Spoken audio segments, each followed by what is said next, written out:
Hi friends, ఎలా ఉన్నారు? ఈరోజు మనం గరం మసాలా తయారు చేసుకుందాం. నేను కొలతల ప్రకారం ఈరోజు గరం మసాలా ఎలా తయారు చేయాలో చూపిస్తాను.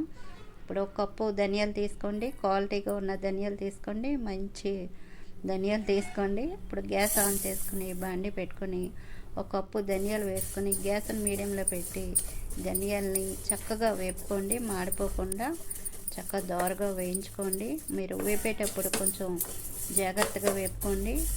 ఇలా చక్కగా వేపుకుంటే గరం మసాలా కూడా చాలా బాగా వస్తుంది. ధనియాలు కూడా వేగితే దీన్ని బౌల్లో తీసుకుందాం.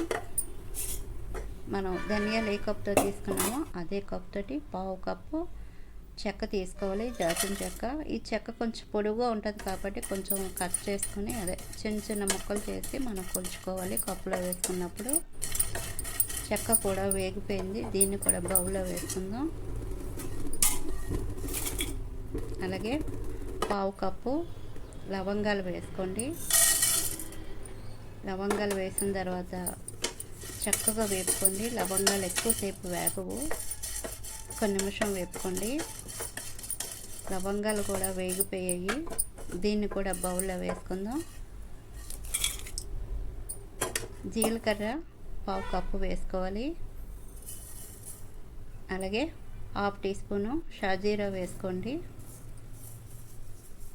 షాజీరా వేసిన తర్వాత జీలకర్ర ఈ రెండు కలుపుతూ వేపుకోండి.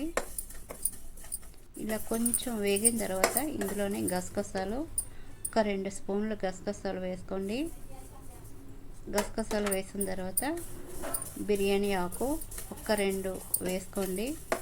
ఇలా కట్ చేసుకొని బిర్యానీ ఆకు వేసుకోండి.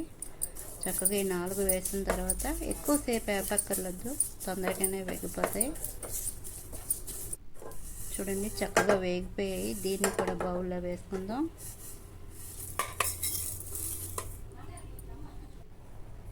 ఒక 20 యాలకులు వేసుకోండి. వేసుకున్న తర్వాత యాలకులు వేసిన తర్వాత గ్యాస్ ఆఫ్ చేయండి. ఆ వేడికి చక్కగా వేగిపోతాయి యాలకులు. యాలకులు కూడా వేగిపోయాయి కదా, దీన్ని కూడా బౌల్లో వేసుకుందాం. వేసుకుని ఒక అరగంట సేపు పక్కన పెట్టుకోండి. బాగా చల్లారుతాయి. చూడండి బాగా చల్లారిన తర్వాత అప్పుడు మీరు మిక్సీ జార్లో వేసుకొని చక్కగా పొడి చేసుకోండి. వేడిగా ఉన్నప్పుడు వేసండి. మసాలా దినుసులన్నీ బాగా చల్లారిన తర్వాత మిక్సీ జార్లో వేసుకొని మూత పెట్టుకొని చక్కగా పొడి చేసుకోండి. చూడండి చాలా సింపుల్గా మనకి గరం మసాలా రెడీ అయిపోయింది. ఈ మసాలాతో మనం కర్రీ వండుకున్నామంటే చాలా చాలా రుచికరంగా ఉంటుంది. తప్పకుండా నేను చెప్పిన కొలతల ప్రకారం తయారు చేయండి. ఈ మసాలాను కూడా మనం గాజు బాటిల్లోని చక్కగా ఉంచుకుంటే మనకి 3 మంత్స్ అయినా చక్క స్టోర్ ఉంటుంది. అలాగే ఫ్రిడ్జ్లో పెట్టుకున్నాం అనుకోండి 6 నెలల పాటు చక్కగా ఉంటుంది. ఫ్రిడ్జ్లో పెట్టే పని లేకుండా ఇలా గాజు బాటిల్లోని మనం నిల్వ చేసుకోవచ్చు.